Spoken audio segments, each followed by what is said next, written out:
everyone. Hope you enjoy your short break. So the next agenda will be panel discussion to discuss about practices by Thai and ASEAN companies. On this occasion, I would like to invite the panelists joining on this exciting topic on the stage. Ladies and gentlemen, please welcome Ms. Alinette Go Adi, Head of ASEAN Regional Hub Global Reporting Initiative, or GRI, Ms. Chiet Mitsui, CFA Institute Corporate Disclosure Policy Council member from Nomura Research Institute, Mr. Daniel Ng, Asian Equity Investment Manager from Aberdeen, Asia, and Ms. Eugene Wong, CEO, Mr. Eugene Wong, CEO, Sustainable Finance Institute Asia, and Kun Worayot Thongtan, Executive Director, Sustainability Committee member from Saha Patana Inter Holding. And I also would like to invite Kun Kosin Pungsopon, Senior Financial Sector Specialist from ADB, who will be the moderator for this session. So this session, we aim to highlight the benefit of sustainability-related financial disclosures from different perspectives and how companies can incorporate sustainable practices and produce report that is helpful to stakeholders and investors. So again, the Q&A session will be provided at the end of this session. Please give them a big round of applause for the panel discussion. And Kun Kosin, the floor is yours. Thank you very much สวัสดีทุกท่านนะครับขออนุญาตconduct session นี้เป็นภาษาอังกฤษนะครับ so good afternoon everyone and also to my fellow panelists as well I think this afternoon we got quite a number of questions from the floor so I would like to make sure that we allocate some time for Q&A from our audience as well. So with me we have quite a number of panelists from different backgrounds, right? So they have their own areas of expertise, but hopefully all together we can address and we can highlight the importance of sustainability disclosures, why companies should seriously consider about this, and also especially the role of the board directors, what kind of policies, how you can play to drive your company's sustainability agenda. So first, let me start by asking Ali. This morning, we heard from the IFIS Foundation about ISSB standards, and I'm sure many of the Thai companies, many of the participants in this room, also following the GRI, right? So maybe it might be good if you could, quickly highlight the key differences between the IFIS standards as well as the GRIs, and also the role of the Sustainability Innovation Lab that was recently established in Singapore. Yeah. Thank you very much, Bok. Before that, good afternoon to everyone. Thank you for joining us today. So two questions, the difference between GRI and ISSB, and what is the role of the Sustainability Innovation Lab. So before that, may I just ask for a show of hands, who have heard of GRI? Now don't be shy. Okay, a third. I've been to Bangkok in the last a year and a half for like 8 times. So I should have done a better job than this. But anyway, so GRI, Global Reporting Initiative, we are the pioneer of sustainability reporting. So we created this problem for you. Thank you very much. So we were created in 1997 because at that time, companies were only reporting on their financial performance. And as we know, financial performance doesn't say anything how companies are performing in terms of their environmental, economic, and impact to human beings, to people, including human rights. And at the time, so I can see some people are already of working age at the time, so you would have probably heard that at the time there is so many corporate misbehavior, whether it's in terms of human rights or in terms of environmental degradation. And I think one pardon for those who are here on Monday. I said this thing, so bear with me. I mentioned this on Monday, but I think some of you haven't heard it. So at the time, I remember in the late 90s, the biggest scandal was the oil spill along the coast of Alaska by Exxon Valdez, right? So our creator said, yeah, then we should start making our corporates, the private sector, accountable for their impact to the economy, environment, and people. Thus, GRI was created. So we were created by UNEP and CERES, which was a think tank based in the US. And the thing is, with GRI, we are a non-profit organization. We put out the standards which companies, reporting organization can use voluntarily. But at this point in time, we have like around 11,000 large listed companies globally that are using GRI. And that is through the mandates or requirements of exchanges and capital market regulators. Because as nonprofit organization, we do not have any power to require anyone to do anything. I wish we did.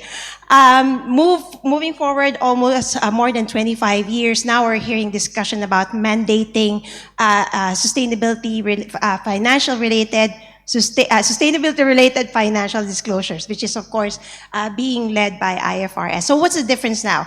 For one, in terms of perspective, GRI asks you to report on your impact inside looking out, right? So as I said, we are business operations. In the work that you do, how does it impact the economy, environment, and people? Whereas the IFRS standards, sustainability standards, they're asking you to report on what are the impacts of sustainability issues in your financial bottom line. How does it affect your financial planning? So you put them together, it provides you a holistic perspective. So that's one in terms of perspective.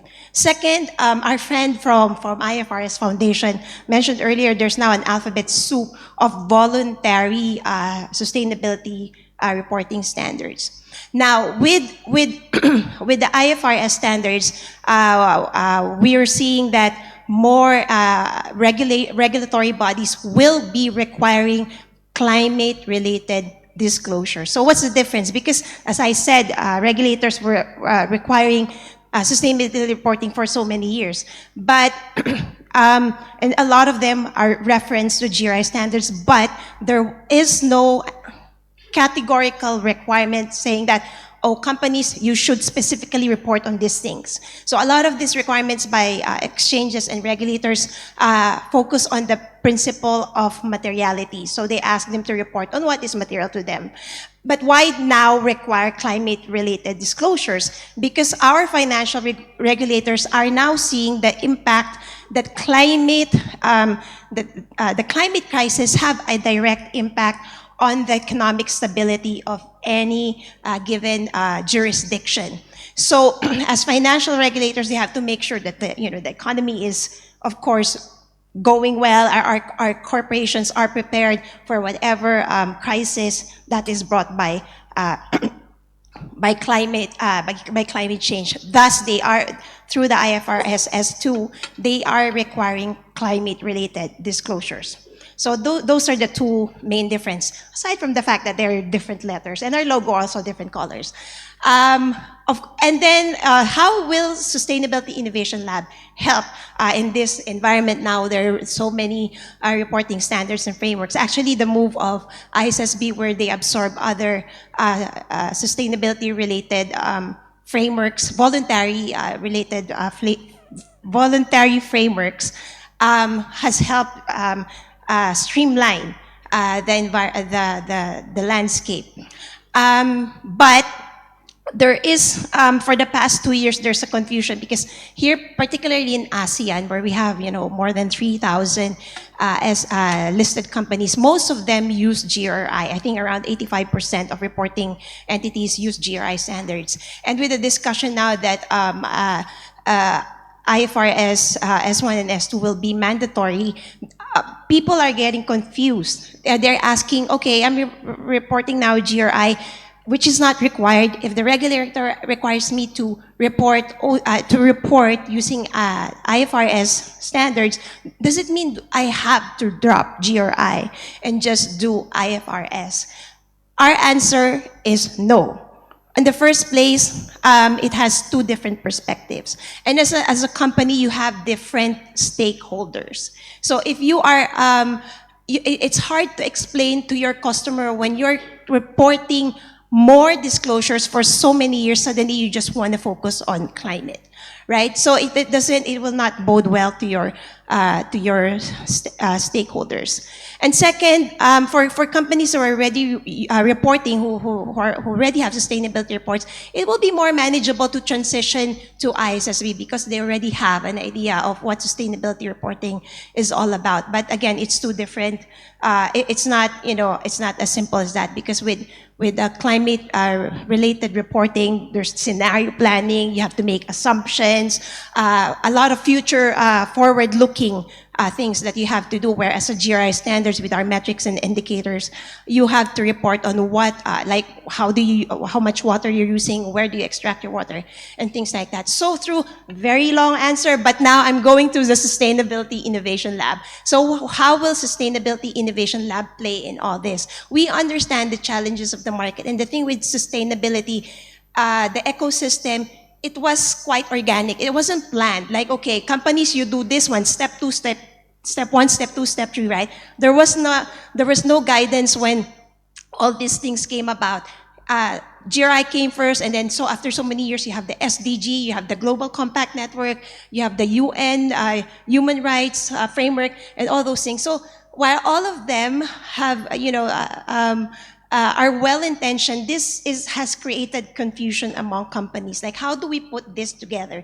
And that is the role of the Sustainability Innovation Lab, to make sense of this beautiful chaos in the sustainability world, and then work with organizations that are already providing solutions, and then put it, because there are already a lot of sustainability-related solutions, but they're not being put up to scale. And with the network and the reach of GRI and ISSB, we hope that we will be able to assist companies in their sustainability journey so that they could produce a sustainability report that is reliable and accurate.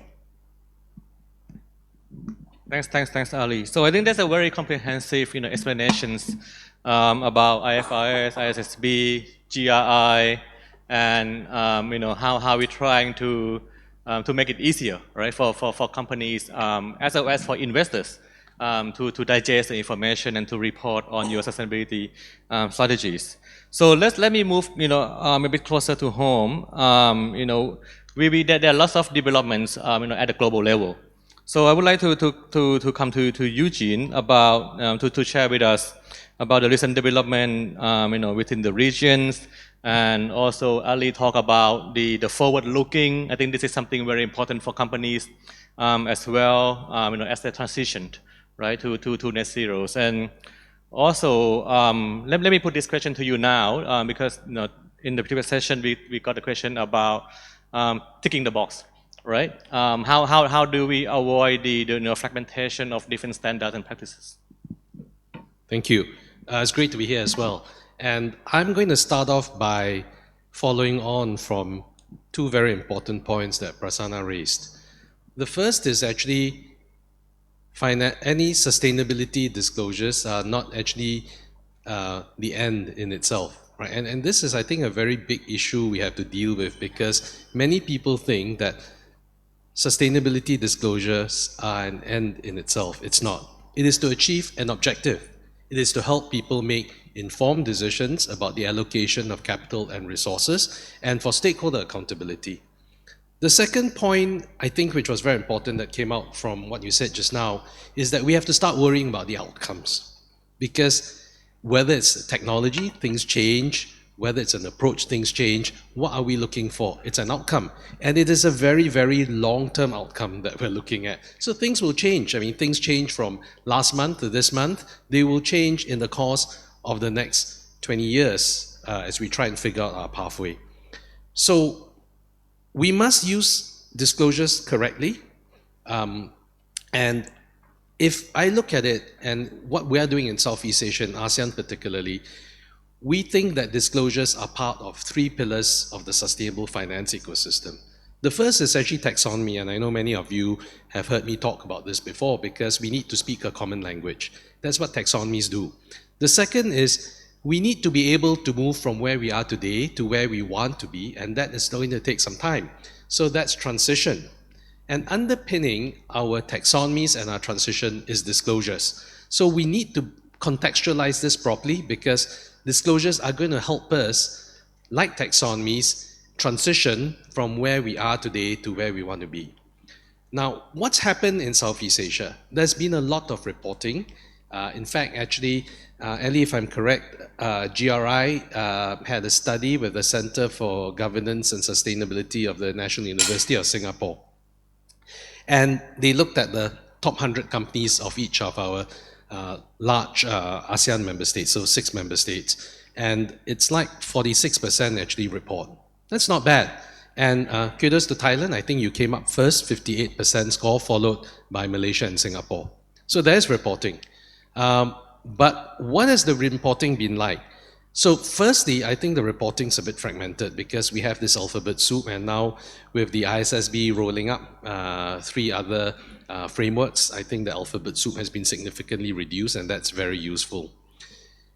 Also, a lot of the reporting is actually done by listed companies, right? So GRI is currently the most frequently used, up to 99% in some countries, followed by the SDGs, 95%. And while we try and promote TCFDs, in fact, 4 of our countries in some way support TCFD, either by implicitly putting it in there and explicitly putting it in their rules, or by expressing support for it. TCFD adoption is still low. Now, the other point which Prasanna raised, which is very important, and I feel, is that when people report using TCFD, many of them talk about strategy, don't seem to be talking about the metrics and targets. And that's a really bad thing because it means you're not looking at incorporating this sustainability aspects into your real business model.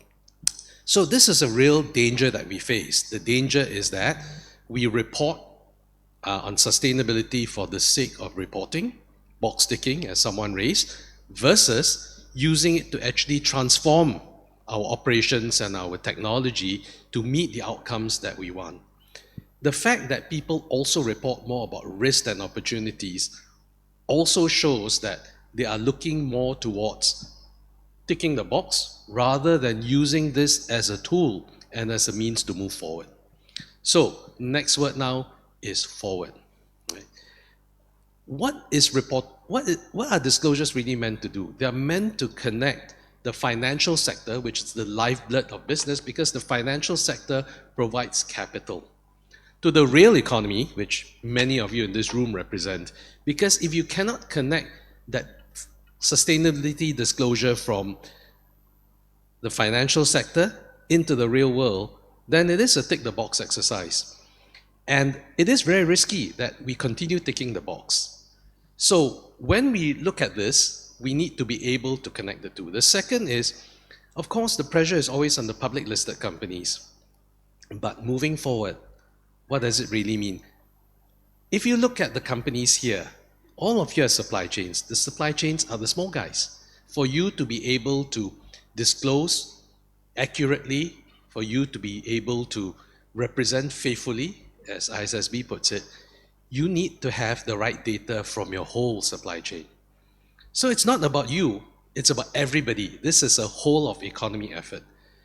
And we need to be able to start focusing. That's the first. The second is, we are not just talking about the financial sector if we are talking about disclosures. So I like that box in the ISSB presentation, the grey box, because they've got the other stakeholders. Who are the other stakeholders? You've got your customers in the supply chain, civil society, you've got non-financial regulators. How do we connect that? So while what we have now is a very clear laser focus, thankfully, global baseline for financial perspectives, which is the ISSB, we have to also deal with the universality of our stakeholders. So we have more stakeholders to deal with. And that includes all the people I've talked about. Now, companies, as you all know, and many of you here, I'm sure you don't want to prepare one report for your bankers, one for your investors, one for your customers, and one for your regulators. You want to have one report.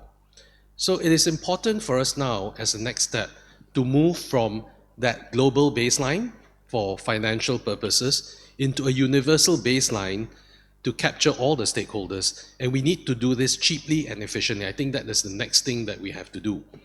Now, I want to come back to what Pok said very quickly because I'm running out of time and talk about the future. Because one of the things we always do with disclosures today is talk about the past. No one cares about the past. We messed it up. We care about the future. And if you look at what S1 and S2 are trying to do, if you look at how GRI is starting to approach things in terms of getting people to think about their impact on the world around them, it is about your future actions. So we are no longer looking for feedback to prepare our disclosures. You need to feed forward now, because for S1 and S2, you have to identify the financial impact of risks and opportunities. You have to do some scenario analysis. For when you use GRI, you're providing information about your impact on the world moving forward as well. So I think it is not about feedback anymore, it's about feed forward, and we need to start changing our paradigms for that. I'll just stop there, Pop. Thank you. Thanks, Eugene. So I think let me move on to Kun Warayot's, as a preparers, right, of sustainability, disclosure standards, and I think it will be good to also hear from you about, how a senior management like yourself, how, the board directors, like many of us in the room, actually can play a role to drive the company's sustainability agenda, right? How do we formulate policies? How do we engage with different stakeholders? How do we engage with our employees, our suppliers? So what would be the, what has Patana has done to drive this agenda? Thank you, Khun Pok. First of all, please allow me to thank you, Mr. Ken Komitsune, from senior advisor from Nomura Research Institute, Thailand, for inviting me to this forum, and also thank you to the ADB and also IFRS and GRI for the initiative development to make sure the sustainability of the world, and also special thanks to the Security Exchange Commission and Thai Stock Exchange and IOD for your dedication to the Thai capital market. It is my honor to share SAR Group experiences or an example regarding the sustainability development. SAR Group started 81 years ago as a small grocery store founded by Dr. Thiem Chokwathana. He has a vision to enrich the Thai consumer life by providing a high quality products and services to the people from head to toe in their everyday life. And today, fast forward, we have around 200 companies in our group, and with SPI Sahapatana Interholding as the holding arm of the SAR Group, we are in 3 business segments, namely consumer products, food and beverages, and also the industrial park and other business such as retail, education, distribution and logistics, and real estate development. The key to sustainability of SPI and SAR Group start with the core beliefs and the principle of good people, good product, and good society. Or in Thai, we said, คนดีสินค้าดีสังคมดี The sustainability start with people from the organization level, from employee to managers to executive and board members. So we pass this key principle belief from generation to generation, and we found that the integrity is the key to the main sustainable growth of the SAR Group. As such, we have received a strong support from both local and international partners, and especially from the Japanese partners of over 50 well-known Japanese partners. We got very strong support for that. And we believe that by doing business with good people, this will ensure that the production of the products and services will be of high quality, and therefore it will affect to the consumer that they can use the better products and service and receive the support from consumer as well. And in our humble view, throughout 81 years of SAR Group business activity, we have been quite in line with the UN SDG 17 goals to the Thai society. And back to the Kun Kosit, Kun Pok question regarding the board of director and senior management role and responsibility. Yes, it is in our company. They try to ensure that the company policy and direction is in line with the good corporate governance that is guidelined by the SEC and the Thai Stock Exchange and also the IOD, together with the principle of good people, good product, and good society. And these are the key drivers of the sustainability of SPI and SAR Group. Thank you. Thank you very much, Kun Warayot. So let me move on to Daniel. I'm sure you are a good investor, right? But I don't know if you're investing in Savatana stocks or bonds. But as the institutional investors, I'm sure you put a lot of emphasis on looking at the disclosures, the sustainability policies or strategies of the underlying companies that you invest in. Can you tell us, how do you incorporate those information, into your investment decisions, and how do you prioritize those information? Sure. Thanks so much for having me here. I think before I answer the question, it's important to remember that I'm just one investor perspective. And one stakeholder perspective in this beautiful chaos, I guess, like Annie said. So when we look at companies, we really focus on a few things. Materiality is top of mind for us. And in terms of the risks and opportunities as well, we want insight into how the companies we invest in are managing their risks and opportunities. So within that context, and with regards to how I guess ISSB standards can help us. I think there are a few things worth pointing out. The first point is on the emphasis on materiality.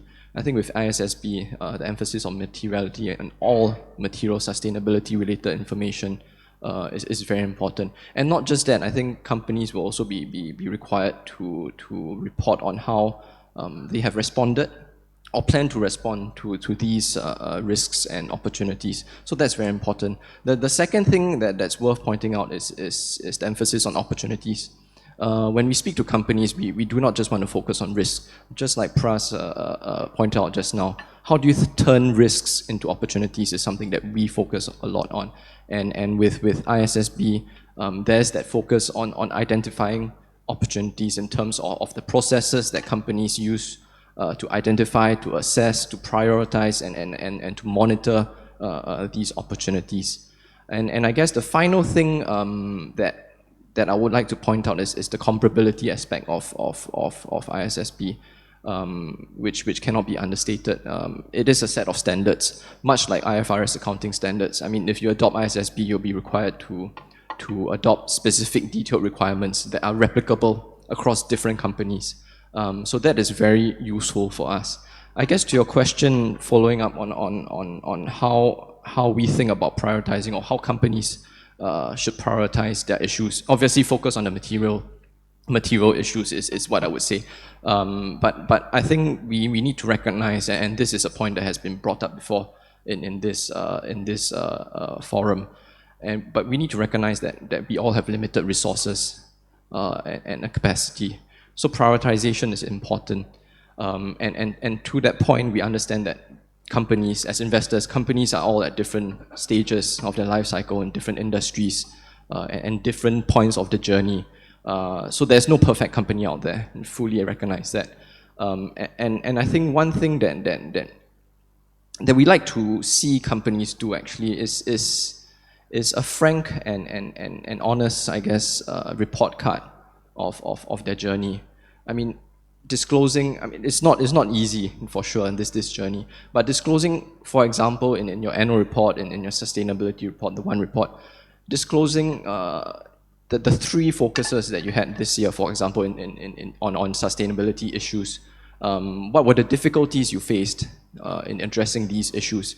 Having a frank disclosure like that, a frank discussion like that, I think helps in keeping yourself honest and keeping track of where you are on that journey. That is something that we actually would like to see companies do more of, just to understand. And another example, I guess, is at the board level, which is very important. We seldom see discussion about board level discussion on sustainability topics. If you have just a short paragraph, for example, in the annual report detailing, right, this year the board met 4 times on sustainability issues. At these meetings, we briefly discuss XYZ issues and how we plan to address them, and setting targets for management next year to address these issues. This is I think it's very useful information for us. It shows us that the company is very honest and being open about the journey that it's on. Yeah, I think I'll stop there. Yeah, thanks a lot, Daniel. I think the transparency, keep yourself honest. I think this is very important, for companies, to consider, and of course, the discussion at the board level. It's not just about. I'm sure many companies discuss this internally, but it's just a matter of communicating or disclosing this to the investors. So I think we have heard a lot, from the standard setters, from the preparers, companies themselves, from the investors. Let me move on to Shi-sang, or Mr. Wee-sangs, who has done a lot of research on corporate governance and also international standards. So Shi-sang, from your experience, what are the enablers for corporates to develop a quality sustainability-related financial disclosures that are in line with international standards? Perhaps you can share with us, from Japanese experience. Yeah. So thank you very much for having me today. I'm senior researcher of the Mirror Research Institute from Japan, and I'm mainly researching to the corporate disclosure issue for the asset management industry side. So I'm standing on the same side of the Daniels. And also I'm involved in the many activity of the investor group advocacy activity. So someone introduced me as a CFA Institute, one of the committee of ESG, one of the committee of CFA Institute, sorry.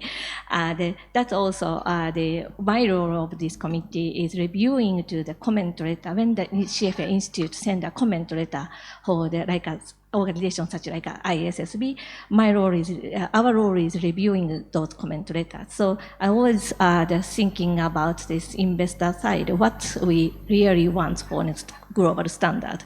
But today, the Hokuson's requirement to me is introduced from the Japanese experience. What is the develop quality sustainability disclosure? So I try to answer your question because from my perspective, we also still have a complaint about Japanese company disclosure. So, but yes, we have some development. So I try to introduce 2 episodes about this. So, moment. So one of them is the importance is local discussion, especially about this climate change issues. So when TCFD came in 2017, so Japanese people generally didn't feel anything about the threat of the climate change at the time. So even investors said it is too early to consider about climate change. It must be so far from now. So everybody said like this. So our security regulator, FSA, didn't introduce mandatory disclosure at the time. Instead of that, another government agency, which is standing for a company, non-financial company side, has established a consortium, the place that the company and investor can discuss together and discuss about what is the climate change. So at that time, the company, I think board of director level didn't think about what kind of impact the business will have in the future.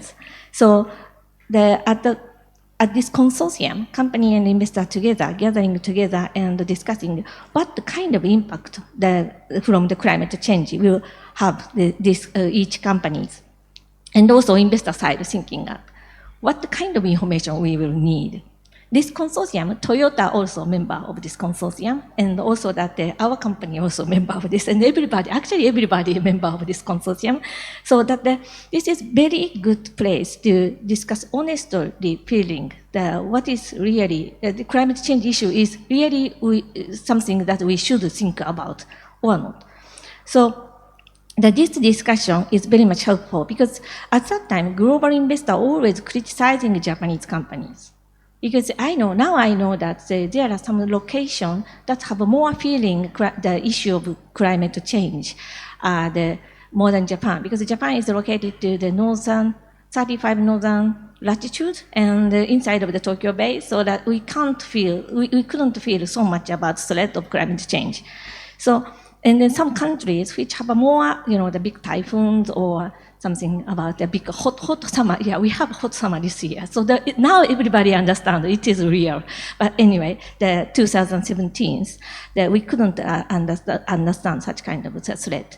So that many global investors is coming to Japan, and some company are receiving shareholder proposal. Toyota also received shareholder proposal last year, and they required the Japanese company, please improve the disclosure. So, but I think that each local the countries, each regions have several different type of the threat of the climate change. So I think really important is local discussions, so that we can we are starting to think about this the threat of climate change, and then finally. I think finally, last year, many companies disclosing to the TCFD contents in their annual security report. And finally, I think Japanese companies' disclosure level is reached to the global investor levels. I think so. The Toyota-san is also have now recently great the disclosure. So so that kind of the dialogue between investors, companies is very important. This is one of the things. And also that the moment, yes. And another episode is Japanese company really love to the win award. So we have, so in Japan there are several awards that is selecting the best disclosure company. And Nikkei Award have a long history, and I also have the joining the judge panel to selecting the best disclosure company. 400 company apply this year. So now, after I go back to Japan, I have to read many TCFD reports, and I have to evaluate and have to select some of them. So I hope Toyota will be win on this year. I'm not sure. And also that this year, the METI, another government agency, started a new award to selecting to the company which is which is the best company to sustainable transition, achieve sustainability transitions. So this award is more difficult. I also be one of the judge panels now. So and then this case is we have to read a lot of reports.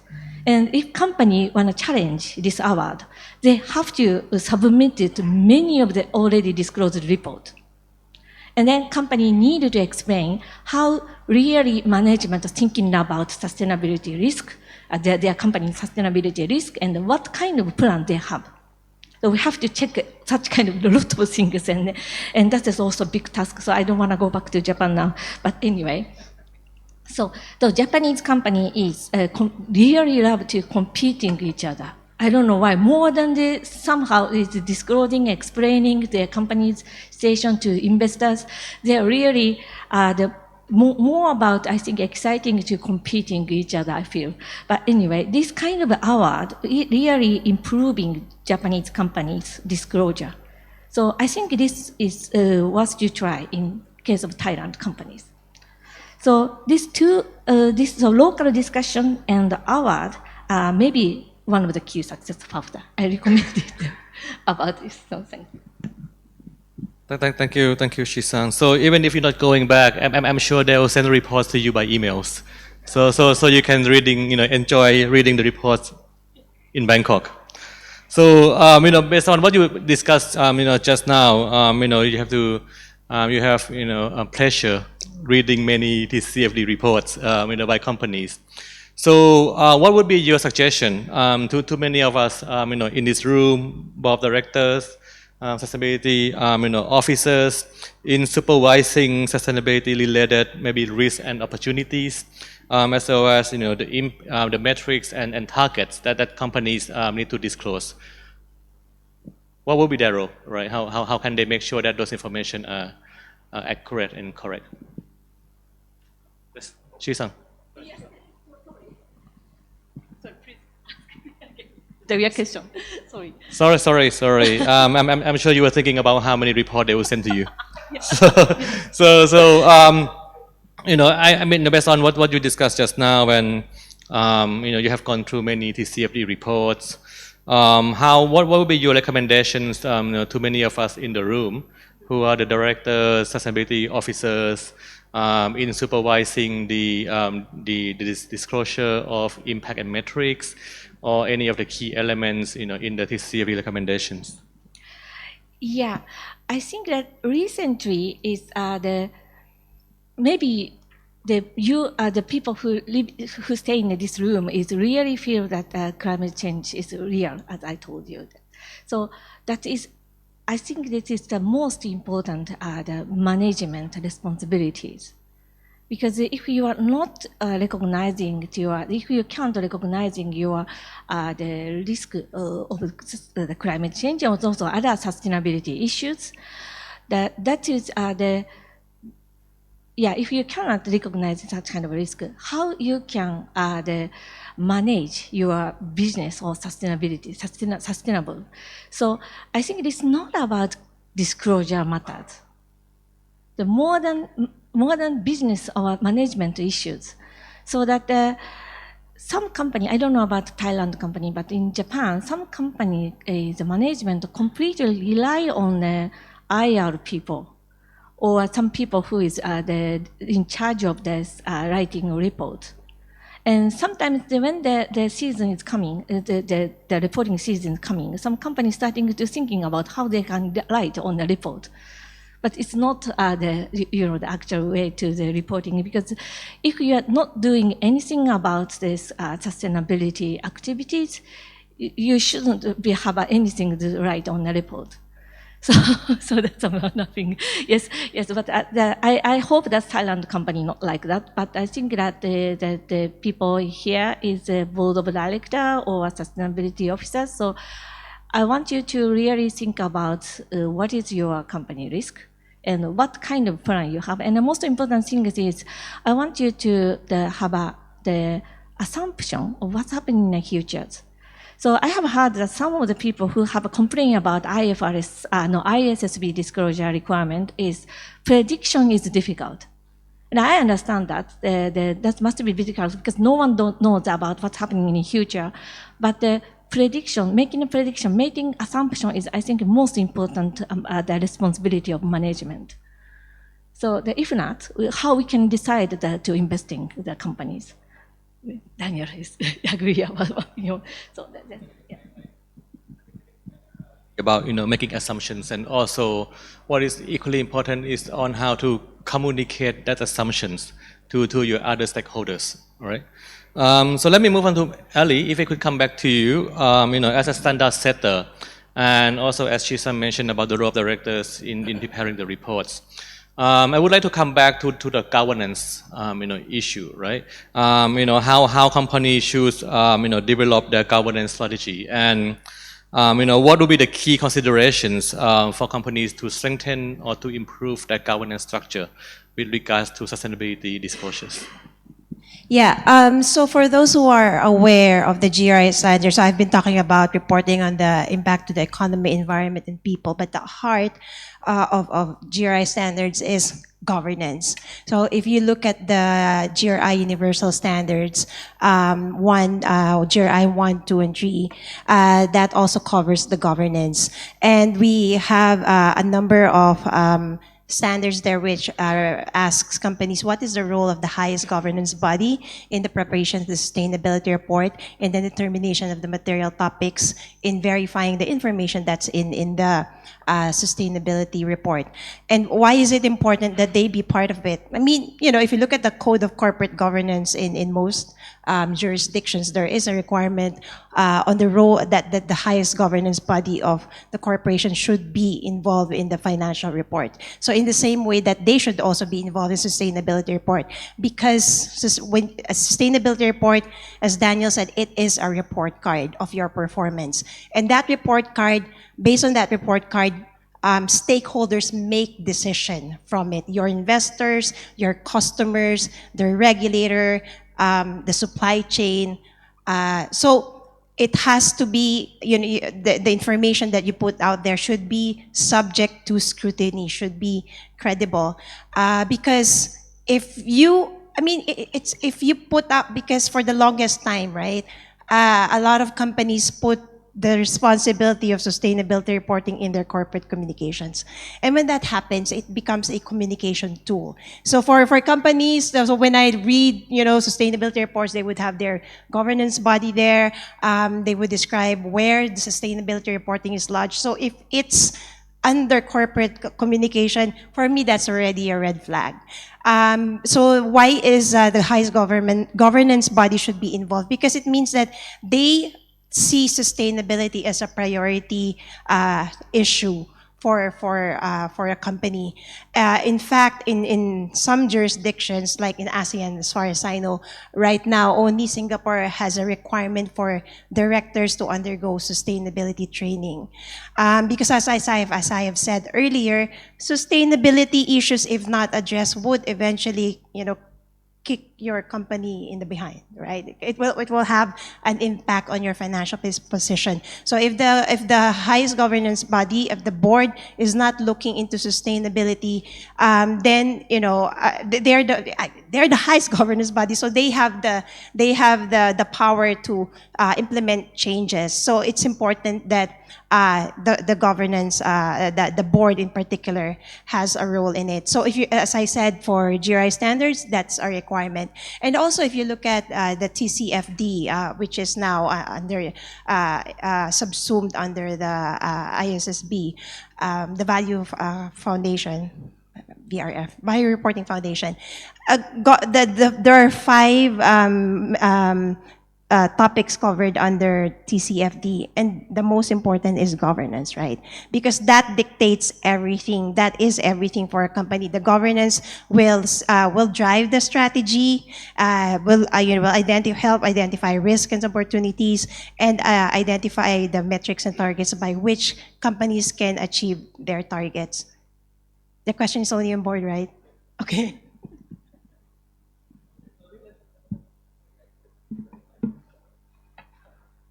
So let me move a little bit away from disclosures, right? But we will stick, you know, with the forward-looking assumption the company should make, right? So let me move on to Eugene's. Going forward, you know, we have seen, you know, many of companies in Thailand or across the ASEAN region have been issuing, you know, green bonds or sustainability bonds to finance their green projects. But going forward, we're talking about transitions, right? And I'm sure many investors, maybe Daniel, correct me if I'm wrong, but many investors are now trying to sort of moving away from financing project by projects, right? They want to look at the corporate strategy as a whole, how company will decarbonize their operations, what would be their you know, forward-looking plans. So maybe if I could you know, come back to Eugene, you're also leading the work on the ASEAN Transition Finance Guidelines, and maybe if you could, you know, give us many, you know, of the audience here, you know, what steps, you know, should companies take to transition or to decarbonize their operations, and you know, how should they communicate these strategies to investors and to their stakeholders? Thank you. That's really topical at the moment because, again, just now I mentioned that we are now in a situation when we're not looking backwards anymore, we're looking forward.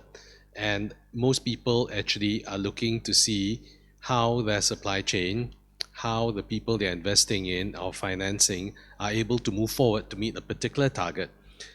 So it is true, in the past, we started to take the easy things, right? So finance particular economic activities or finance particular projects. So I think, you're talking about use of proceeds.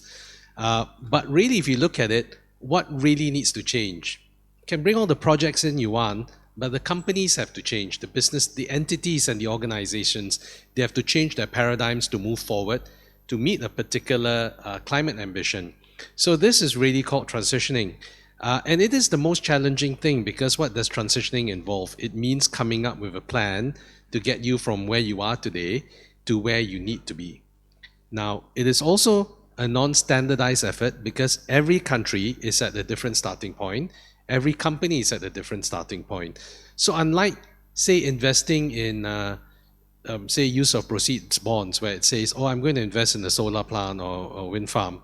And it's standard, right? Because, it's no emissions, it's a solar plant, it's a wind farm. Now you're going to have to invest in someone and believe in that person's representation to you about the journey moving forward. But this is going to happen to all of you.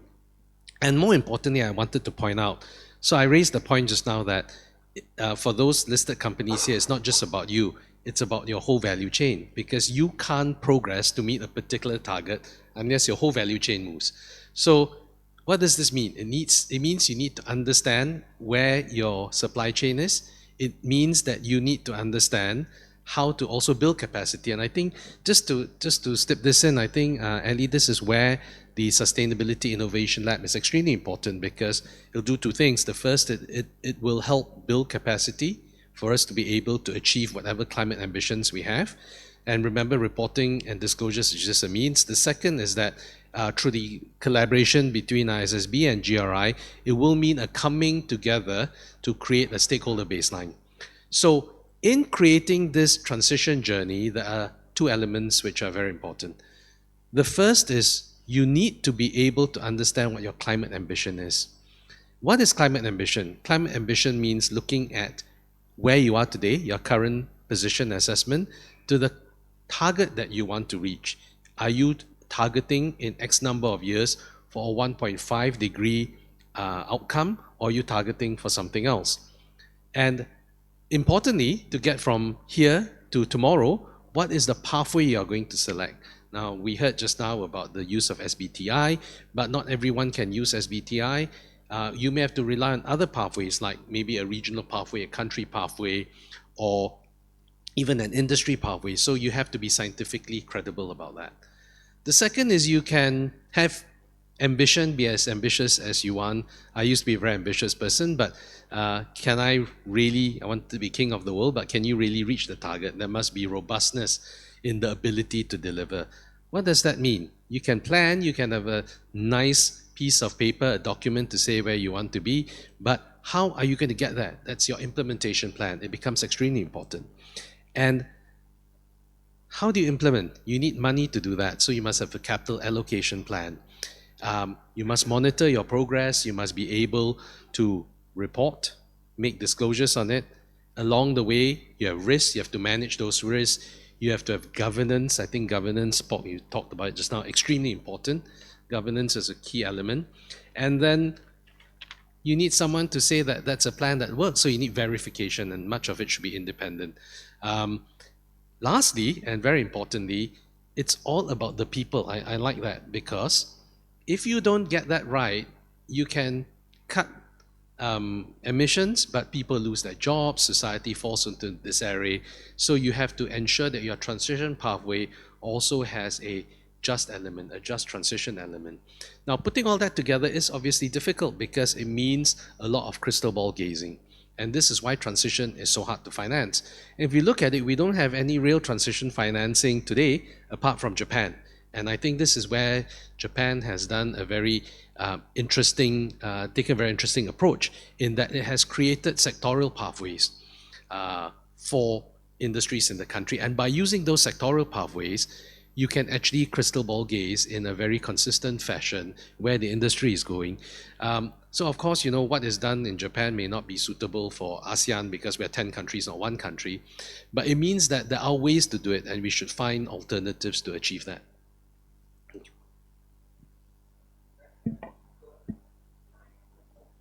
Sorry. So transition is more like forward-looking, right? But from investors' point of view, maybe come back to Daniel's. How do you evaluate whether those transition plans, those forward-looking assumptions, are realistic, are achievable? Because there are so many unknowns, right? Going forward 5 years, 10 years from now, technological change, policy change. From investors' point of view, how do you evaluate those elements? Yeah, no, that's a really important question for us, and I think I would like to emphasize two things, and I cannot emphasize enough. The governance aspect is really absolutely crucial. We believe that essentially how you perform on governance would influence how you perform on the E&S portions, if you think about it. So on this point, for example, on the issue of credibility, one thing we look at is really whether the company has the right people, executing the right strategy with the right incentives. So the point about incentives is very important. Is management incentivized to achieve these transition plans, right? If we ask a company and we ask them, right, what is your target? They tell us, okay, we have this target X% from this baseline by 2030, for example. And then we will ask, okay, wait, so is this a KPI for management?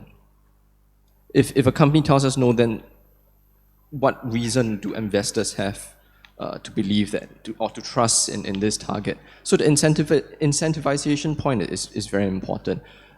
So when we look at it, apart from looking at what is the scope of the target, or what is the trend of the past performance, and as well as the policy environment, which is getting more and more supportive, so it shouldn't be an excuse anymore.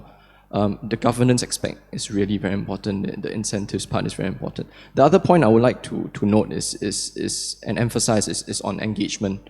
For us as investors, the engagement that we have with companies is a very crucial forum for us to judge whether a company has set credible, realistic, achievable targets.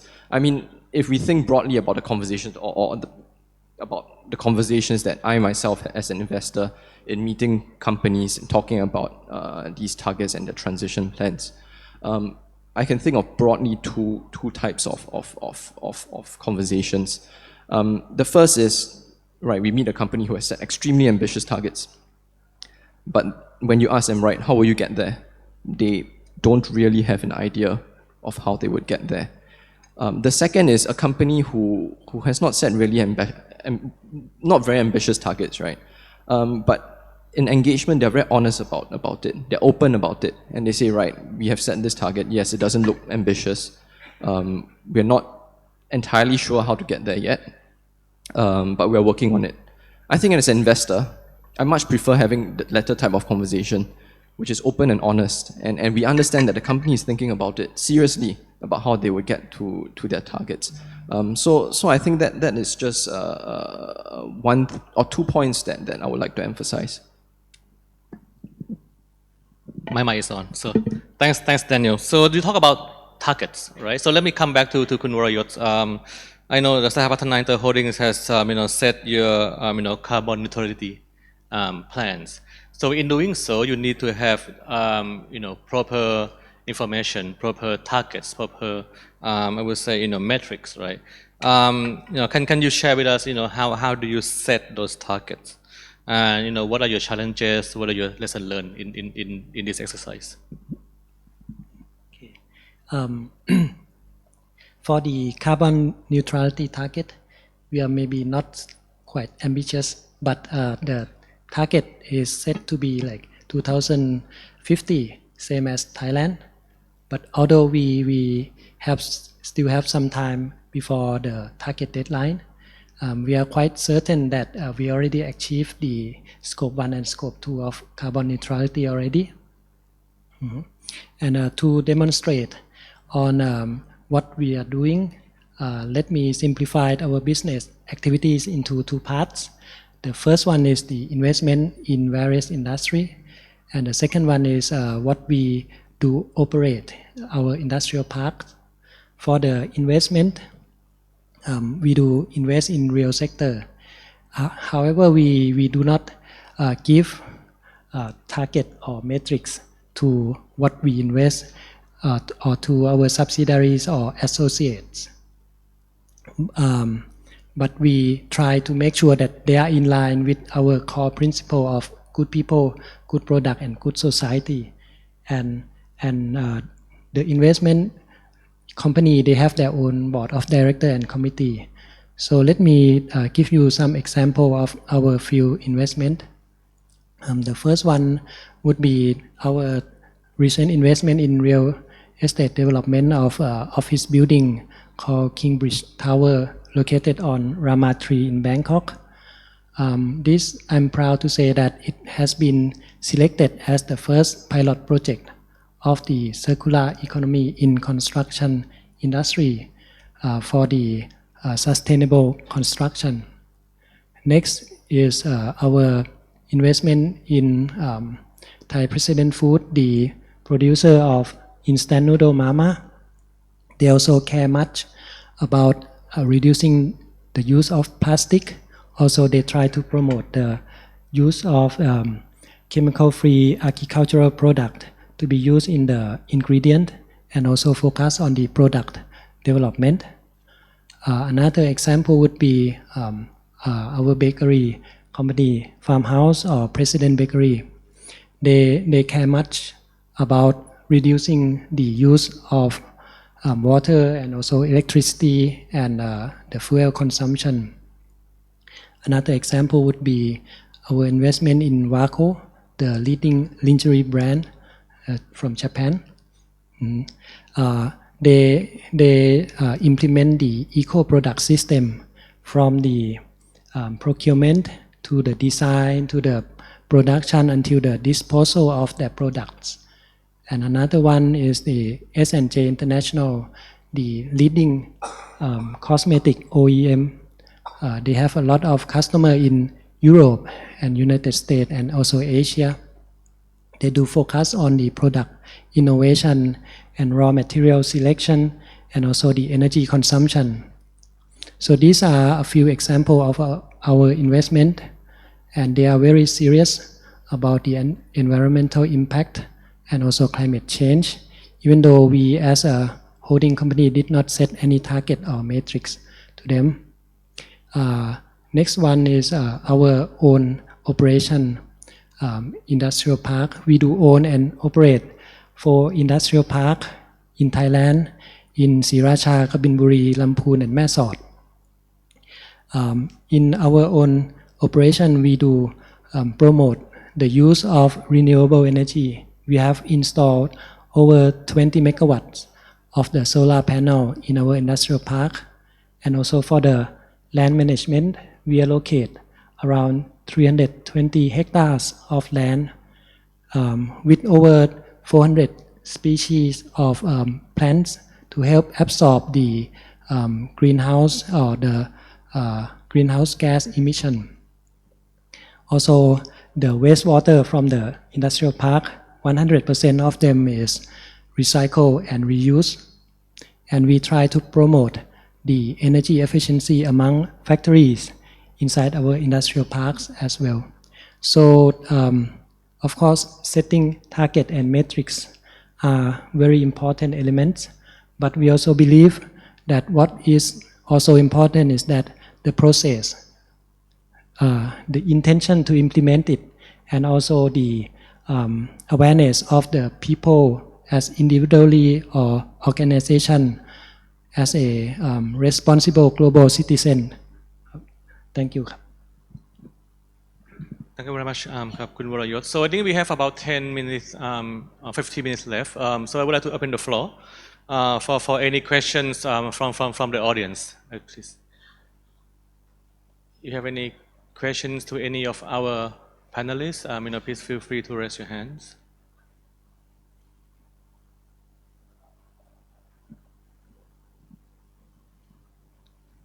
Okay, going once, going two. Any? Okay. น้ำฝนข้างหลัง at the back please.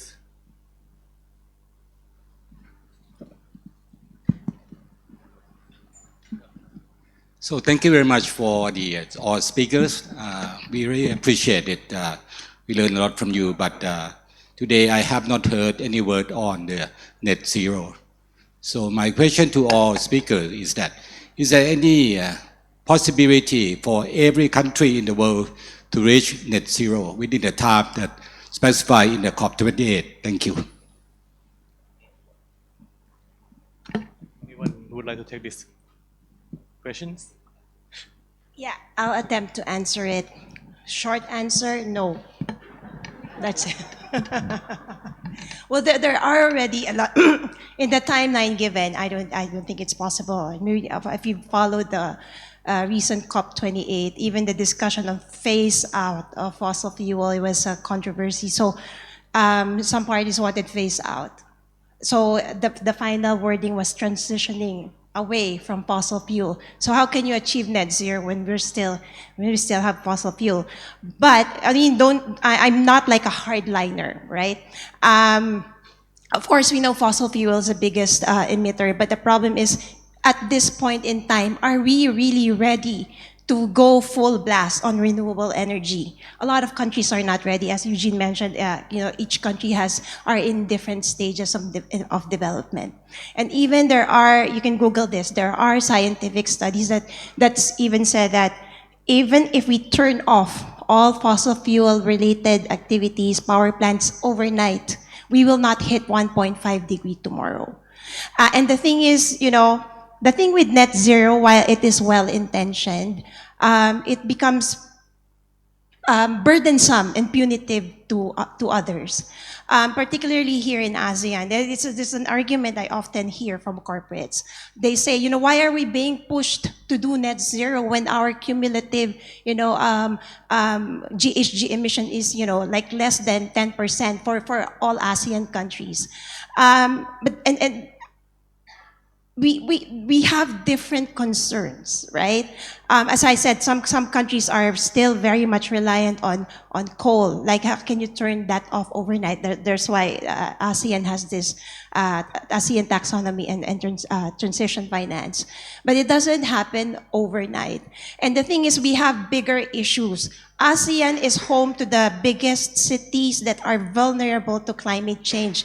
Bangkok is sinking as we speak now. If it rains tomorrow, we might be all under the flood, right? Or Jakarta is sinking. They will also transfer the capital. Manila is 1 meter below sea level, and it's sinking continuously. So for countries that already are in that stage where, the technology is there, the financing is there, they're ready to move away from fossil fuel, then that's well and good. But for our countries in ASEAN, and our regulators are not neglecting that. They are aware that we need to transition away. But more than that, our issue, what we need to address is climate mitigation and adaptation. Because we are, as I said, we are home to the biggest cities. In terms of GDP, it was mentioned yesterday, the economy, the GDP varies from 1,600 a year per capita per annum to 76,000. And in all this climate crisis, the biggest losers are our people. So how can you ask them to prioritize net zero when a lot of our people are, going hungry every day?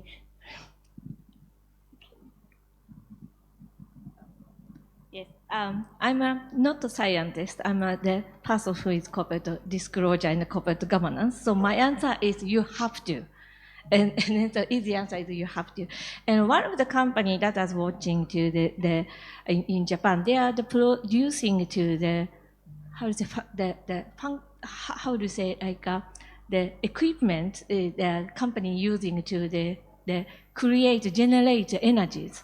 The company is holding a huge amount of the emissions, Scope 3 emissions. And then the company is the announcement. They are going to net zero until 2014 the changing this old facility to using the currently the all those kind of the I don't know how to say English the machine to generating energy, but it's going to use the hydrogens. And then they say that they're going to achieve net zero until 2014. And at that time, 3 years ago, nobody trusted. But the company every year explaining again and again. And I wrote an article about this company. And now this company stock price is rapidly growing up. And then I think that twice on the 3 times higher than the 3 years ago. So I think that the trying to achieve net zero until 2040, 2050 is your company's value. And the one thing is that I wanted to add my previous answer from the Poksan, because I misunderstand about the Poksan's question.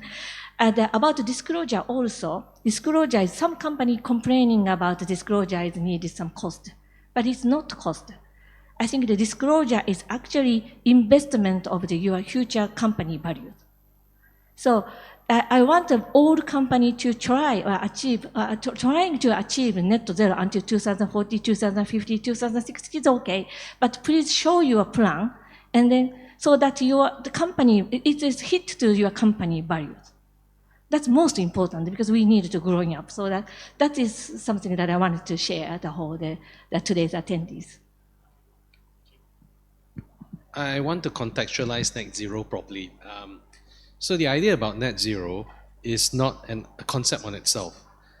Our goal is not to have temperatures increase past a certain level by the end of the century, and our target is well below 2, preferably 1.5. To achieve that, we will need to have net zero by 2050. So that is what net zero is about. Are we going to be, the real question is, are we on track to achieve 1.5 or well below 2? No. Right? Before COP28, it's 2.8. That means our corals die, a whole lot of things happen, crops go. How do you want to deal with this? I think the point Ellie raised is very important. We are actually in a situation now where we are in ASEAN, not contributing around 7%, right? Some of our countries with our carbon sinks and all are contributing less. Where's the money coming from? Because this is a global goal. I think that is our biggest challenge. If we are going to do this, where's the money coming from? And let me tell you another thing. We are in a boat at the moment, and our boat has holes. So water is filling. So imagine that's the same as carbon, right? So carbon is increasing every day, the carbon stock.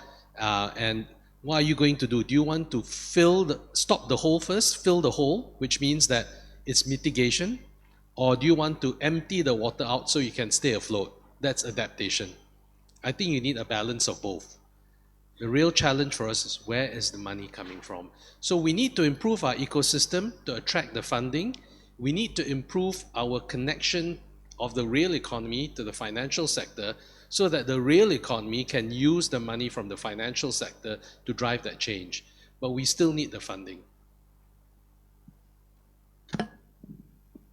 I think we have time for one last question, one more question, if there's any questions from the floor. Okay, please. So where's the money coming from? We haven't talked about taxation, carbon taxes. Do you want to talk a little bit about that? I've been to so many of these seminars, trying to do the right thing, and yet nothing happens. And there's so many reports coming out that we've almost passed the point of no return now. Almost there. Just a few more years and that's it. So I think carbon taxes, I suppose, getting the political classes to do the right thing. Otherwise the inertia is just so frustrating. It really is. Yeah. I can start on that. So it's not just about carbon taxes, it's also about carbon pricing. And it's also about a restructuring of the way that we deal with fossil fuels. So if you look at it, many of us subsidize the use of fossil fuels. And if you think of where that subsidy went, it could actually go towards renewables. Right? So at COP we said let's accelerate renewables.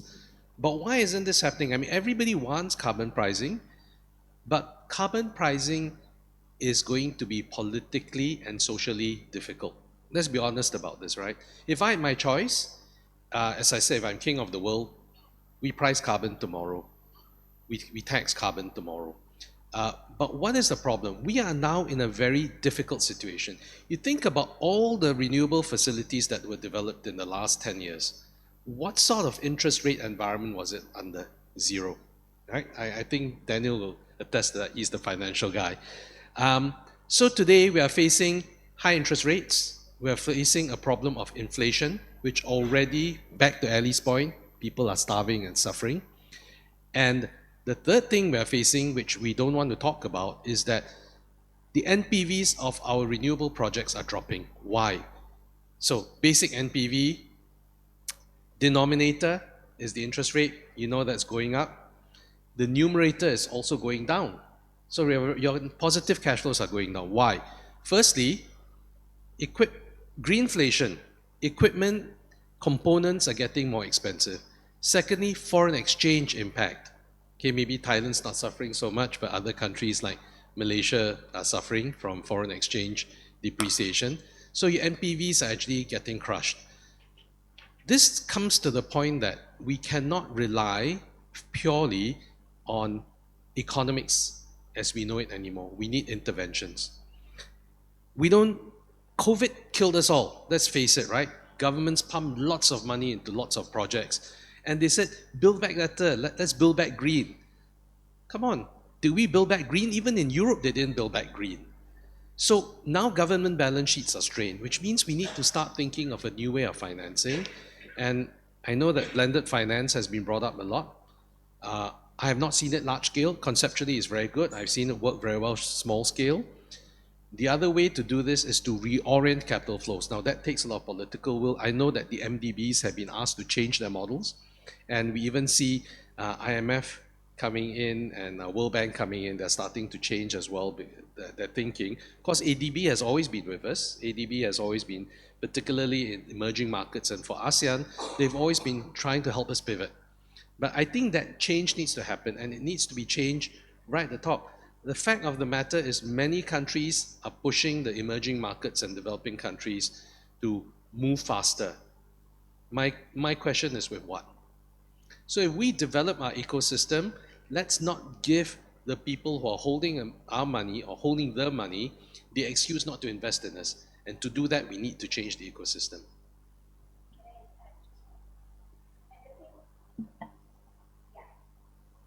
Can you hear me? Yeah. And the thing with carbon tax, right, there are a lot of other administrative costs attached to it, right? At the end of the day, yes, you can tax for companies for their carbon, but to measure what actually each industry produces, that costs a lot of money. And some of our countries in ASEAN are not prepared to do that. Like Singapore, they already have. The problem in Singapore is that it's not prohibitive enough, because it's very cheap. So the solution is for them to increase the pricing. But for the other countries, they're not prepared technologically, administratively. At the end of the day, who will bear the cost? Because if companies are taxed, they will pass it on to consumers. Again, at the end of the day, we bear. I mean, we can probably afford an increase in tax, right? We can buy shoes, dresses. But, the common man in the streets, they will not be able to. I think also, to Eddie's point, if we don't do something, we find things like CBAM coming in. So that's extraterritorial. But again, if extraterritorial effects come in, but we also don't have the money to augment, it means that we are still being punished. So the real key here is that we have to create a very robust system for us to be able to deal with this. It's back to the boat, which has a hole where water is filling. We have to actually address both at the same time. Okay, maybe I can also add that, ADB, we are a development bank, right? So we also provide financing. And we also mobilize a lot of concessional finance, blended finance, as Eugene mentioned. But the key issue is how we can mobilize this on a large scale to the right sector, to where mostly finance is needed, right? So that's something that we are trying to do at the moment, and also including in Thailand as well. So I think let me try to wrap up this session. So what I often do is to try to summarize in keywords that are aligned with the co-organizers, right? So for this session, let me try to summarize things in keywords that align with the IOD, right? So based on our discussions, this is not easy, but based on our discussion, so I would like to summarize the keyword is the first is integrity, right? We need to make sure that we keep ourselves honest. We try to implement what we committed to our investors, our stakeholders, and also we have a clear plan to achieve our targets, and we also have a way to achieve that. That's I. And O is the opportunities. It's opportunities to engage with relevant stakeholders, both internal stakeholders, your staff, your people, and also the external stakeholders, your suppliers, your customers, and also even the community where you operate. And also opportunity to improve your governance structure, develop your policies, and also formulate the forward-looking assumptions to support transition of your operations. That's O. And D is very short, directors drive sustainability agenda. Thank you very much, and please join me in thanking our panelists for today. Thank you very much. Thank you very much. Big round of applause to all the experts and panelists and moderator of this event. Thank you so much. Okay, before we proceed with the closing remarks, would you like to take some? Okay, one group photo, please. Thank you very much. Would you like to stand up, maybe? Okay.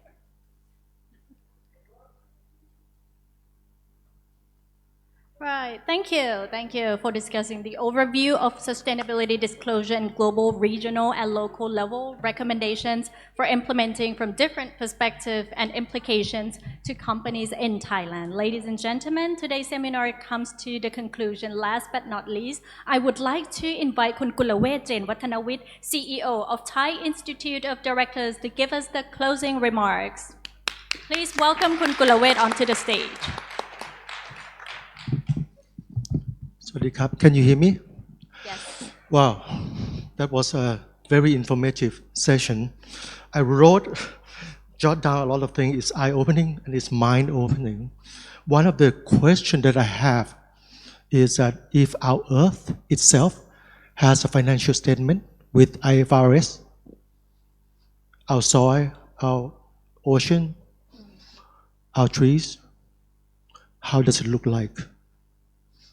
Has it been impaired? What has to be impaired? Has some of our part of the earth been bankrupt already?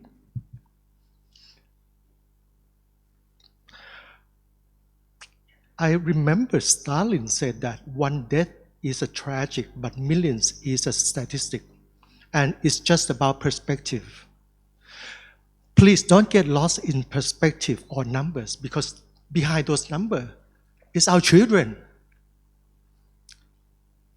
And our children do not need financial disclosure or GRI report. They need to survive. But in order for them to survive, they need positive impact from us. The board must use this financial disclosure purposefully.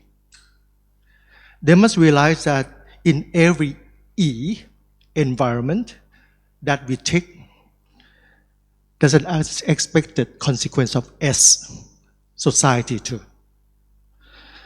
Please use this financial disclosure as a common language of urgency among supply chain, business community, regulators, and get the management to be accountable with the measurable targets. Last but not least, see this as opportunity, this financial disclosure, not obligation. And I would like to end this by thank you all the organizers, SEC, SET, ADB, Nomura Research, and by the way, I'm from Thai IOD, one of the co-partner in this. Thank you. Bye-bye. Bye bye. Right. Thank you very much คุณกุลเวชเจนวัฒนวิทย์นะคะ Thank you so much for today and we hope this seminar will inspire you and to be a starting point, a beautiful beginning or a building block for the organization to move towards sustainable approach and disclosure. Thank you so much. So to improve the event organization in the future, please kindly respond to the survey using the QR code showing on the screen right now to give us feedback and we'll try to make the next event even more useful to you. So thank you very much once again and hope to see you next time. ขอบพระคุณนะคะที่ร่วมงานกันในวันนี้นะคะขอบพระคุณและสวัสดีค่ะ Thank you.